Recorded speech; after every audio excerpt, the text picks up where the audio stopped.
Now, Michael, I want to play you a couple of clips from the US 60 Minutes.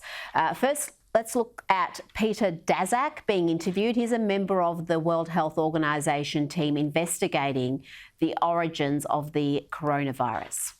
We met with them, we said, do you audit the lab? And they said, annually. Did you audit it after the outbreak? Yes. Was anything found? No. Do you test your staff? Yes. No. But you're just taking their word for it.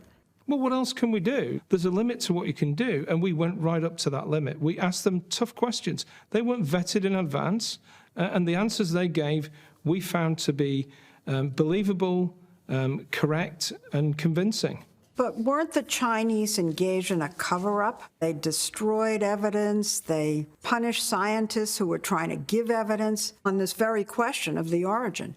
Well, that wasn't our task, to find out if China had covered up the origin No, I know. issue. That doesn't exactly fill you with confidence. Here's more from the US 60 Minutes program. I had seen that the World Health Organization team only spent 3 hours at the lab. While they were there, they didn't demand access to the records and samples and key personnel. That's because of the ground rules China set with the WHO, which has never had the authority to make demands or enforce international protocols. It was agreed first that China would have veto power over who even got to be on the mission.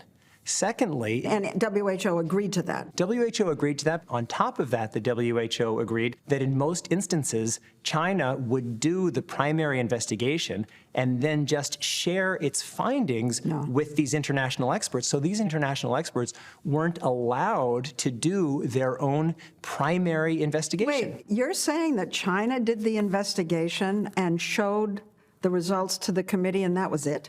Pretty much that was it. Not entirely, but pretty much that was it. Imagine if we had asked the Soviet Union to do a co-investigation of Chernobyl. It doesn't really make sense.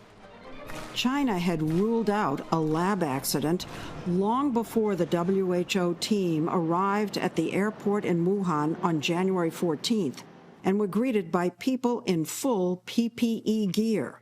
The team included some of the world's leading experts on how viruses are transmitted from animals to humans. But even though there have been accidental lab leaks of viruses in China in the past that have infected people and killed at least one, no one on the team was trained in how to formally investigate a lab leak. They were there for a 4-week mission. Oh, goodness me. What do you make of that, Michael? Can we have any confidence that the World Health Organization inquiry will find out what really happened in China? No. The WHO-China joint study is embarrassing. It's 123 pages of nothing. It reminds me of the old Aerobar ad. You know, it's the little bubbles of nothing that make it really something. You get the measure of the report reading the first page.